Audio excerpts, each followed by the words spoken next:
Hello everyone, myself Vishwanath. Welcome to income tax. आज हमारा income tax का third या तीसरा क्लास है।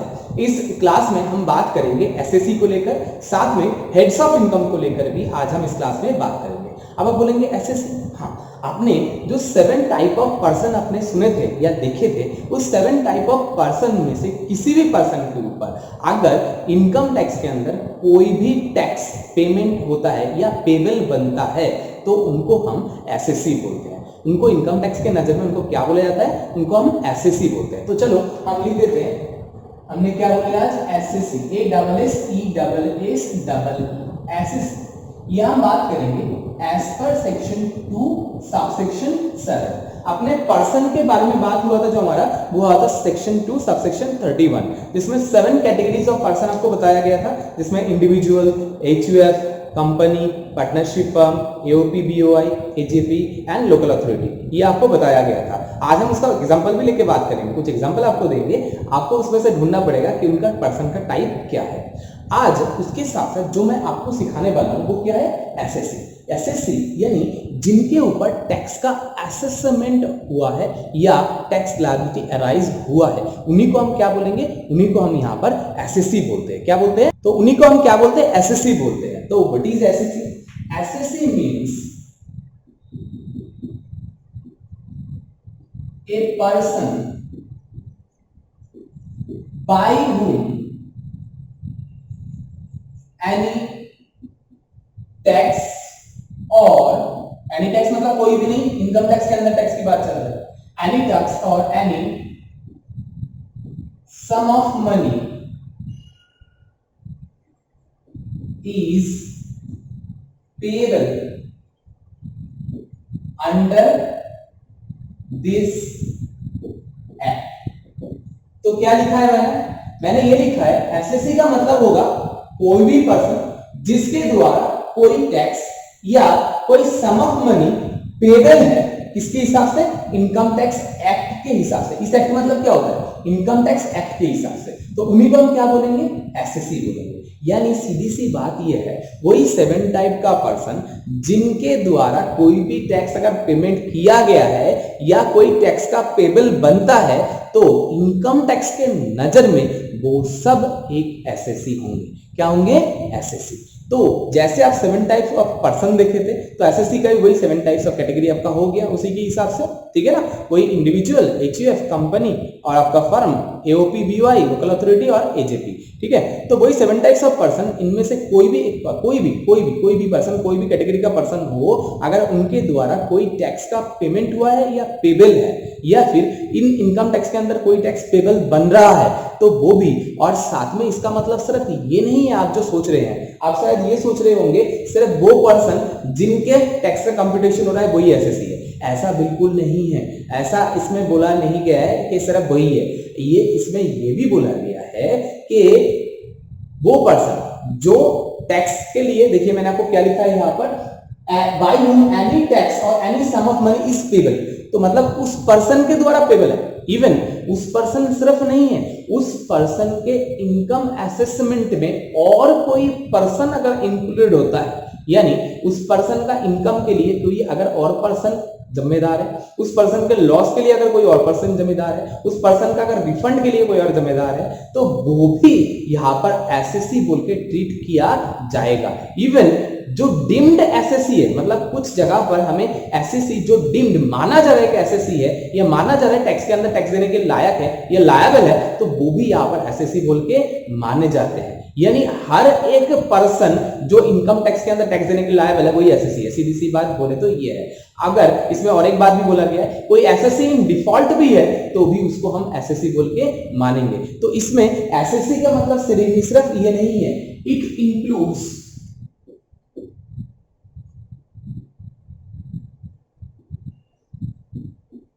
The following. ये नीचे वाले और फॉलोइंग है। नीचे और कौन कौन है? इसमें हमारा 3 और बात बताया जाएगा, 1, 2 और 3। मैं तीनों को लिख लेता हूं। तो 3 पॉइंट में से मैंने अभी पहला पॉइंट सिर्फ आपको लिखा है। इसमें बहुत एक छोटी सी बात है, बट इसका जो दायरा है वो कितना बड़ा है ये समझाने के लिए आपको ये 3 पॉइंट में लिखना पड़ा है। मतलब मुझे लिखना 14 पॉइंट में पढ़ा, क्या लिखा है मैंने, every person in respect of whom, every person in respect of whom any proceeding under this act has been taken for the assessment of his income. किसी एक पर्सन के इनकम को एसेस करने के लिए उसके ऊपर जो प्रोसीडिंग लिया गया है, जो प्रोविजन लागू किया गया है, जिस प्रोविजन के ऊपर एक पर्सन का एसेस किया गया है, उसकी बात करते हैं। या तो कोई और अदर पर्सन, कोई और अदर पर्सन जिसके लिए ये एसेसेबल हुआ है, या फिर लॉस हुआ है, या फिर कोई रिफंड ड्यू हुआ है, किसको, इस पर्सन को, एसएससी को, या किसी और पर्सन को, तो वो भी यहां पर एसएससी बोल के माना जाएगा। यानी एसएससी का मतलब सिर्फ जिसके ऊपर टैक्स का असेसमेंट हो रहा है वो नहीं, उसके इनकम के लिए जो जिम्मेदार है, उसके इनकम के कोई लॉस के लिए जो जिम्मेदार है, कोई रिफंड ड्यू हुआ है उसके लिए जो जिम्मेदार है, वो या खुद वो किसी भी पर्सन जिसके लिए ये सब हुआ है, वही जिसके अंदर इनकम टैक्स का कोई प्रोविजन लागू हुआ है, वही क्या बोल के माना जाएगा, वही यहाँ पर एसएससी बोल के माना जाएगा। तो ये तो हमारा पहला पॉइंट हुआ। इसके बाद भी दूसरा कहानी भी और है कि every person who is deemed to be an SSC under the provision of this act, क्या बोला मैंने, every person who is deemed to be an SSC under the provision of this act. तो दूसरा पॉइंट क्या है, deemed to be an SSC under this act, मतलब माना जा रहा है कि इस एक्ट के हिसाब से वो टैक्सेबल उनका अराइज होता है। तो अगर माना जाता है टैक्स उनके ऊपर अराइज हो रहा है, तो वो भी यहाँ पर एक डीम्ड एसएससी बोल के माना जाएगा। इवन कोई पर्सन अगर कोई माना जाता है कि एसएससी इन डिफॉल्ट है, यानी तीसरा point, every person who is deemed to be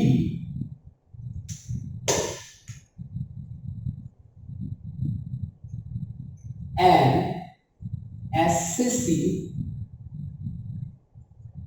in default under any provision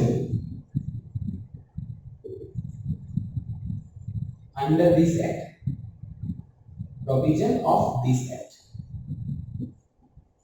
मतलब कोई अगर डिफॉल्टर है तो वो भी, अगर किसी भी प्रोविजन, इनकम टैक्स के किसी भी प्रोविजन में अगर कोई पर्सन को डिफॉल्टर बोल के माना जा रहा है, तो वो भी यहाँ पर एसएससी है, यानी उसका भी टैक्स के ऊपर असेसमेंट, टैक्स का असेसमेंट होगा, इनकम का असेसमेंट होगा, उसके ऊपर टैक्स का असेसमेंट होगा, और उसको भी टैक्स देने के लिए लायबल माना जाएगा। समझे? तो मतलब यहाँ पर एसएससी मतलब सिर्फ वो पर्सन नहीं जो टैक्स दे रहा है या जिसका सिर्फ टैक्स का अपडेशन हो रहा है, उसके रिलेटेड सारा पर्सन, कोई डीम्ड पर्सन, कोई अगर डिफॉल्टर है किसी इस टैक्स के किसी भी प्रोविजन के अंदर, तो वो भी यहाँ पर एसएससी बोल के माना जाएगा। यानी कोई भी पर्सन एसएससी से बाहर, डेफिनेशन से बाहर नहीं जा सकता, सभी कोई ना कोई रिलेटेड पार्टी से एसएससी बोल के जरूर माना जाएगा। अब एसएससी का इनकम के ऊपर ही तो असेसमेंट होगा, है?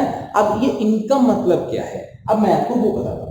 यहाँ पर इनकम मतलब कौन सी इनकम की बात कर रहा है और कितने टाइप में उस इनकम को डिवाइड किया जाता है, अब हम उसके बारे में बात करते हैं। क्योंकि एसएससी असेसमेंट होगा किसके ऊपर, उनके इनकम के ऊपर, तो वो इनकम कौन सा है, अब उसी को लेकर देखेंगे तो ही हमें समझ में आएगा कि यहाँ पर इनकम टैक्स के नजर में इनकम कितने टाइप का होता है और उसमें कौन कौन सा इनकम आता है। मैं आपको वो भी बताता हूँ, इसको इरेज कर दूं।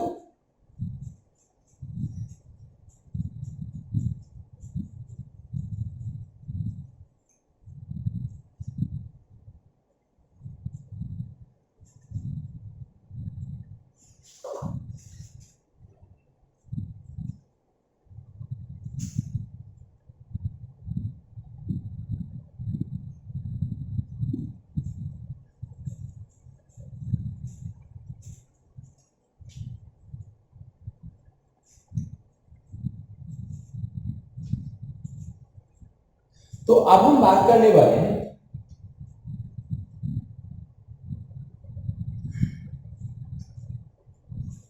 Heads of income. क्या बोला मैंने? Heads of income. ठीक है, मैंने आपको पहले ही बताया कि एसएससी इनकम के ऊपर टैक्स देगा, है कि नहीं? तो वही इनकम कितने टाइप का है उसी को लेके आप हम बात करते हैं। As per section 14 there are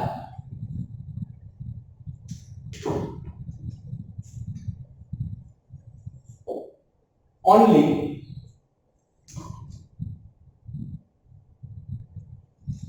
there are only 5 heads of income, only 5 heads of income। कितना है? 5। मतलब इनकम का जो कैटेगरी है वो पर्सन से भी कम है? सोचने में आपको यही लग रहा होगा, बिल्कुल सही, सोचने में सही सोच रहे हो आप। मतलब पर्सन तो हमारा 7 कैटेगरीज का है, बट जो हमारा इनकम हेड है वो हमारा सिर्फ 5 है। सर इसका क्या मतलब है? अगर एक बंदे 3 जगह काम करता है, 3 जगह सैलरी लेता है और 2 बिजनेस करता है और 2 प्रॉपर्टी भी है, उनसे रेंट भी आता है, तो इस हिसाब से तो 7 तरीके का इनकम हो गया उसके पास। तो इसमें 7 कैटेगरी होना चाहिए था ना? नहीं, ऐसा नहीं है। मैं आपको जो बता रहा हूं वो है कैटेगरी, यानी हेड, ग्रुप की बात कर रहा हूं। Heads are only 5। What are the 5? अब मैं एक एक करके बताता हूं। एक तो है इनकम फ्रॉम सैलरी। क्या लिखा है मैंने? Income from salary. सैलरी से जो इनकम है वो हम डिफाइन करते हैं as per section 15 to section 17, यानी सेक्शन 15 से लेके सेक्शन 17 तक डिफाइन किया गया इसके बारे में, सैलरी से इनकम के बारे में। नेक्स्ट हम जो हेड बात करेंगे वो है इनकम फ्रॉम हाउस प्रॉपर्टी। क्या बोला मैंने? Income from house property. देखो सैलरी तो आप जानते हो, आप किसी के पास काम करते हो, आपको मंथली जो मिलता है वो क्या हो गया आपके लिए? वो आपके लिए सैलरी हो गया। वही जगह पर आपका प्रॉपर्टी था, आपने उसको किराए पे चढ़ा दिया, जो आपका इनकम हो गया वो हमारा किसमें चला जाएगा? इनकम फ्रॉम हाउस प्रॉपर्टी में। जो हम बात करते हैं एज पर, यानी इनकम टैक्स बात करते हैं as per section 22 to 27। Section 22 से लेकर 27 में बात किया जाए इनकम फ्रॉम हाउस प्रॉपर्टी के बारे में। इसके बाद हम बात करते हैं, तीसरा है प्रॉफिट और गेन ऑफ बिजनेस और प्रोफेशन। बिजनेस या प्रोफेशन का जो प्रॉफिट या गेन है, जो हम बात करेंगे as per section 28 to 44 D. Section 28 से लेके 44 डी में हम इसके बारे में बात करेंगे। यह हमारा तीसरा हेड ऑफ इनकम। इसके बाद हम बात करेंगे चौथा हेड ऑफ इनकम, जो हमारा होगा कैपिटल गेन, जिसके बारे में सेक्शन 45 से लेके सेक्शन 55 तक बात होगा। लास्ट जो इनकम रह जाएगा वो हमारा रहेगा इनकम फ्रॉम अदर सोर्स, जो हम 56 से लेके 59 के अंदर बात करेंगे। तो हमारा 5 हेड्स ऑफ इनकम मैंने आपको बताया था। एक तो मैंने क्या बोला? Income from salary. अगर आप किसी के पास काम करते हैं, आपके पास किसी के पास मंथली बेसिस पे हम काम करते हैं और बदले में हमें जो रेम्युनरेशन, जो सैलरी, जो वेजेस मिल रहा है वो हम क्या बोल के बोलते हैं? उसको हम सैलरी बोल के दिखाते हैं। क्या बोल के? सैलरी। यानी जहां पर 2 पर्सन के बीच में एक रिलेशन है, कौन सा relation? Employer and employee. Employer and employee का रिलेशन जहां पर होगा, जिस जगह पर होगा, ऐसी जगह पर एम्प्लॉयर से मिलने वाला कोई भी सुविधा, कोई भी पैसा, कोई भी अमाउंट, कोई भी, वो सब क्या बोल के माना जाएगा? वो सब सैलरी बोल के माना जाएगा। क्या बोल के माना जाएगा? सैलरी। दूसरी बात क्या हुआ? Income from house property. आपके पास प्रॉपर्टी है, आपने प्रॉपर्टी को किराए पे चढ़ा दिया। किराए पे चढ़ाने के बाद उस किराए से आपका जो इनकम हुआ वो आपको क्या बोलेंगे? इनकम फ्रॉम हाउस प्रॉपर्टी बोलेंगे। आपके पास एक से ज्यादा प्रॉपर्टी है, आप सिर्फ एक ही प्रॉपर्टी को काम पे ले सकते हैं, दूसरी प्रॉपर्टी को काम में ले सकते हैं। ज्यादा आप 2 को ले सकते हैं। प्रेजेंट रूल के हिसाब से एक सिटी में है, दूसरा आपका दूसरे सिटी में है, दूसरी सिटी आप वर्किंग करते हैं, एक जगह पर रहते थे, तो इस हिसाब से 2 प्रॉपर्टी आप ले सकते हैं। 2 प्रॉपर्टी तो ठीक है, अब 2 के बाद तीसरा हो गया। तो तीसरे प्रॉपर्टी से जो इनकम हो भी नहीं रहा है, किराए पे नहीं भी दिए, तो भी उसको माना जाता है, डीम्ड माना जाता है कि वो डीम्ड इनकम अराइज करके दे रहा है आपको, वो माना जाएगा डीम्ड इनकम है।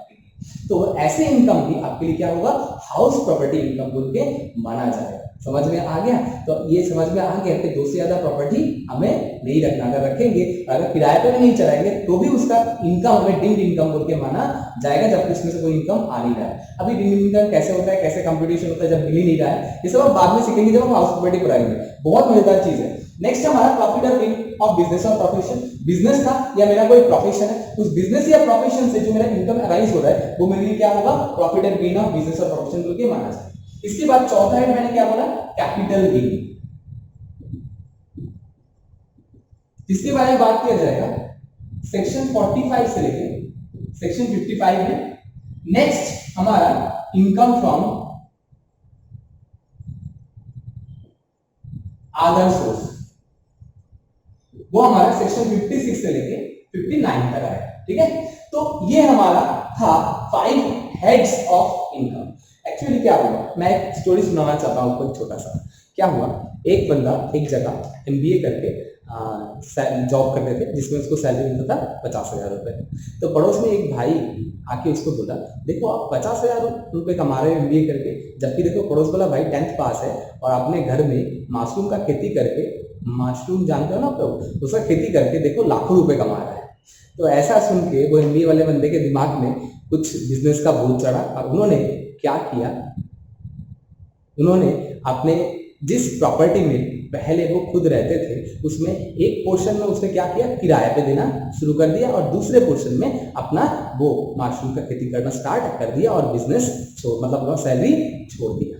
तो क्या हुआ, जिस पोर्शन को उन्होंने किराए पे दिया था उसमें से जो इनकम हो रहा है वो क्या बोल के माना जाएगा, हाउस प्रॉपर्टी इनकम, है ना। और जिस पोर्शन से उन्होंने वो मशरूम का खेती करके आप उसमें से इनकम कर रहे थे वो क्या बोल के माना जाएगा, वो उसका पीजीवी बोल के माना जाएगा। उन्होंने ज्यादा प्रॉफिट के चाहों में क्या कर दिया, उन्होंने जो किराएदार थे उनको भी भगा दिया और उसमें भी उन्होंने वही खेती करना स्टार्ट कर दिया। अब उनको जो इनकम हो रहा है पूरा वो क्या बोल के माना जाएगा, अब हाउस प्रॉपर्टी नहीं रहा, पूरा इनकम क्या बोल के आ गया, पीजीवी बोल के आ गया, है ना। अब कुछ दिन बाद उनके पास ना कोई नॉलेज था उसका ज्यादा और ना कुछ मार्केटिंग का नॉलेज था, इसी कारण से वो खेती उनका उजड़ गया। अब क्या हुआ, जो घर था उन्होंने उसको बेच दिया। बेचने के बाद जो प्रॉफिट या गेन अराइज हुआ वो किस में टैक्सेबल हो गया, वो कैपिटल गेन में टैक्स हो गया। इसके बाद जो पैसा उनको मिला उस पैसे में से कुछ तो उन्होंने अपना पुराना उधार चुकाया और कुछ पैसा बैंक के रख के या किसी जगह रख के एफडी करके उन्होंने उसके ऊपर इंटरेस्ट कमाना स्टार्ट कर दिया। तो जो इंटरेस्ट कमाया वो किसके अंदर चला गया, वो इनकम फ्रॉम अदर सोर्सेस में चला गया। तो मतलब आप जहां से इनकम अराइज हो रहा है आपका, जिस सोर्स में अराइज हो रहा है, चाहे वो सोर्स बहुत सारे हो बट हेड्स आर ओनली 5। अगर आप 5 जगह काम करते हैं सैलरी पर, 5 जगह से आपको सैलरी मिलता है, तो भी वो पांचों सैलरी जाएगा किसके अंदर, जाएगा एक ही हेड के अंदर। कौन सा, इनकम फ्रॉम सैलरी के अंदर। आपके पास 10 बिजनेस है, 10 बिजनेस में से जो इनकम आ रहा है वो एक ही हेड में जाएगा, किसके अंदर, इनकम फ्रॉम पीजीबीपी या इनकम ऑफ पीजीबीपी, है ना।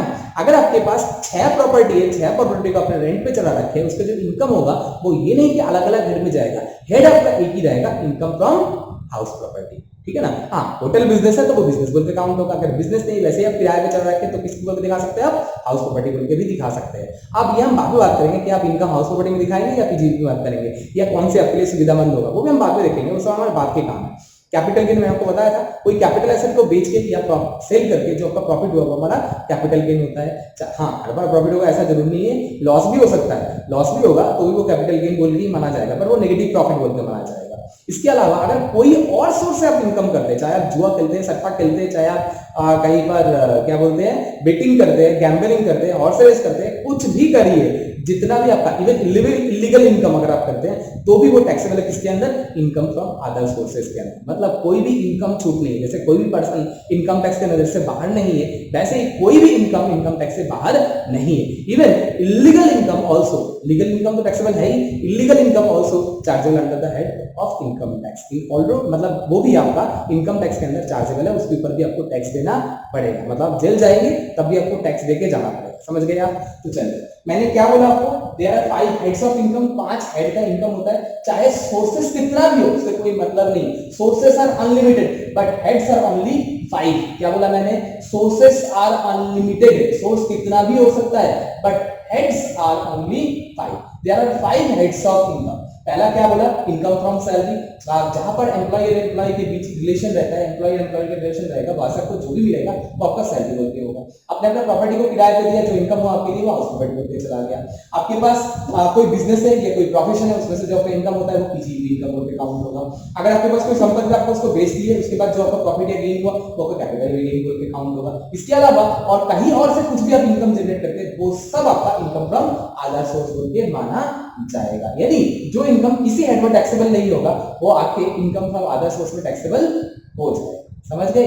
तो कोई भी इनकम आपका छूट नहीं, इनकम आपका है बट आपको टैक्स गवर्नमेंट को देना है, इसीलिए कोई भी इनकम को आप छूट बोल के नहीं मान सकते। ये आप ध्यान रखिए, चाहे आप कैश में ले रहे हैं, चाहे आप चेक से ले रहे हैं, चाहे आप 2 नंबर के रास्ते से ले रहे हैं, सब इवन इलीगल मैंने आपको बताया था वो भी क्या बोल के माना जाएगा?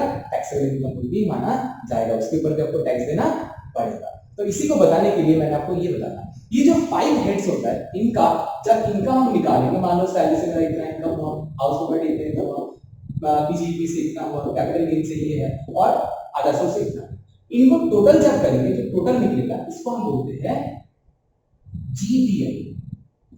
क्या बोलते हैं? जीटीआई, यानी ग्रॉस टोटल इनकम। क्या बोलते हैं इसको? Gross total income. इस ग्रॉस टोटल इनकम में से माइनस करते हैं, लेस करते हैं, किसको माइनस करते हैं? चैप्टर 6 डिडक्शन या 80C to 80U का डिडक्शन। आप कोई इन्वेस्टमेंट वगैरह करते हैं, गवर्नमेंट खाते में, एलआईसी में, पीएफ में, बच्चों का एजुकेशन का फीस देते हैं, वो सब आप यहाँ पर माइनस करते हैं। बट हाँ, ये ओल्ड डिजाइन में था, न्यू डिजाइन के हिसाब से किंतु अगर न्यू डिजाइन टैक्स के हिसाब से आप जाना चाहते हैं तो इसको आपको ये सारे सुविधा कुछ भी नहीं मिलेगा, क्योंकि उनमें ये डिडक्शन का कोई सुविधा नहीं है। तो ओल्ड डिजाइन में 80C to 80U का जो डिडक्शन होता है, अगर उसको आप माइनस करेंगे, जो इन्वेस्टमेंट आप कर रखे हैं या जो खर्चा आप कर रखे हैं उनके ऊपर आपको छूट मिलता है। इवन आप घर किराए पे ले रखे हैं, उस किराए का पेमेंट करते हैं तो उसका भी आपको यहाँ पर छूट मिलता है। तो जो छूट मिलेगा उसके बाद जो आपका इनकम निकलेगा उसको हम बोलते हैं टीआई, टोटल इनकम या टैक्सेबल इनकम, जिसके ऊपर हमारा टैक्स का कंप्यूटेशन होता है। और टैक्स का कंप्यूटेशन इंडिविजुअल का कैसे होता है? स्लैब रेट में होता है। बाकी अगर कंपनीज वगैरह होता है उनके लिए भी टैक्सेशन सिस्टम बताया गया, जिस हिसाब से जिस रेट में बताया गया उसी हिसाब से टैक्स का कंप्यूट किया जाता है। तो आपको ये समझ में आ गया? यहाँ तक मैंने क्या बोला? जो हमारा 5 हेड्स ऑफ इनकम है, इन हेड्स के टोटल इनकम को हम क्या बोलेंगे? इनको हम बोलेंगे ग्रॉस टोटल इनकम। क्या बोलेंगे? Gross total income. इस ग्रॉस टोटल इनकम में से जब 80C से 80U का डिडक्शन हम माइनस करेंगे, इसको चैप्टर 6 डिडक्शन भी बोलते हैं। तो डिडक्शन जब माइनस करेंगे उसके बाद जो निकलेगा उसको हम बोलेंगे टीआई, उसको हम बोलेंगे टीआई, टोटल इनकम या टैक्सेबल इनकम। इस टैक्सेबल इनकम के ऊपर बेस करके हमारा टैक्स का कंप्यूटेशन होता है। एचयूएफ होता है या इंडिविजुअल होता है तो उसके लिए आपको स्लैब रेट होता है। स्लैब रेट का आपको बताइए 2.5 लाख तक छूट है, बताइए ना आपको, तो वो सब हम स्लैब रेट की क्लास में बात करेंगे। तो स्लैब रेट आपका अभी जो एग्जिस्टिंग डिजाइन के हिसाब से बात करूं तो एग्जिस्टिंग डिजाइन में आपका यही था कि 2.5 लाख तक आपका अगर इनकम है तो आपको कोई टैक्स देने की जरूरत नहीं है, ठीक है ना। और उसमें आपको ये सारे 80C से लेकर 80U का डिडक्शन भी आपको मिलेगा। बट न्यू डिजाइन के हिसाब से ये कहानी नहीं है, वहां पर आपको 5 लाख तक के इनकम को छूट है। बट यहाँ पर एक कहानी और है कि कोई डिडक्शन आपको बेनिफिट नहीं मिलेगा, डिडक्शन का कोई बेनिफिट आपको मिलता नहीं है। और उसके लिए हम नेक्स्ट क्लास में बात करेंगे कि किस तरीके से हमारा टैक्स का कंप्यूटेशन होता है, उसमें 87A का डिडक्शन क्या होता है, वो सब हम बात करेंगे उसके उस टाइम।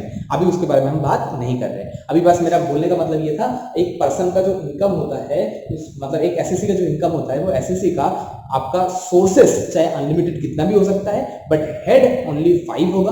कोई भी सोर्स से इनकम हो इसी 5 हेड में जाएगा, ठीक है। सबसे ऊपर 4 हेड आपने देख लिए, 4 में से जो नहीं जाएगा किसी और जगह तो उसको 5वां हेड दिया जाएगा, यानी अदर सोर्स दिया जाएगा, यानी उसको भी छोड़ा नहीं जाएगा, उसके ऊपर भी टैक्स दिया जाएगा। इसके लिए मैंने आपको बताया भी था कि अगर इलीगल इनकम भी होता है तो वो भी इनकम टैक्स के नजर में टैक्सेबल इनकम बोल के माना जाएगा, उसके ऊपर भी टैक्स काटा जाएगा बट जेल आपको तब नहीं होगा, ठीक है। तो आप समझ गए होंगे यहाँ तक। तो यहाँ तक आपको शायद कोई दिक्कत नहीं, आप एक बार इसको लिख लीजिए। हो गया, लिख लिया आपने। अब मैं इसको इरेज कर देता हूं। इसके बाद मैं आपको वो 7 टाइप ऑफ पर्सन जो आपको मैंने बताया था उसका कुछ एग्जांपल लिखवाता हूं और उस एग्जांपल के ऊपर बेस करके आपको बताना है कि पर्सन का टाइप कौन सा है। चले, क्योंकि पर्सन टाइप के ऊपर बेस करके आपका टैक्स रेट डिफाइन होता है। टैक्स क्या होगा, किस हिसाब से चार्ज होगा, वो भी आपका पर्सन के टाइप के ऊपर बेस करते होगा। इसलिए मैं इसको यूज कर देता हूं और इसका एग्जांपल आपके सामने लिख लेता हूं।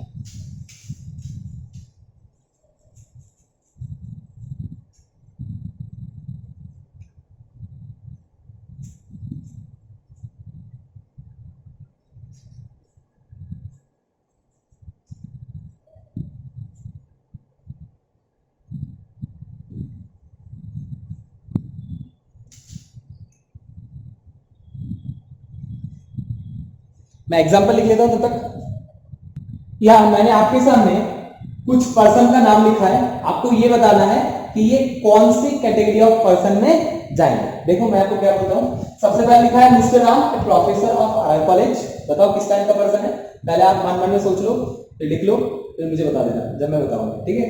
Next, mister Ram and his wife and his minor son in a joint family. जहां पर मिस्टर राम करता है, समझ में आ गया आपको शायद।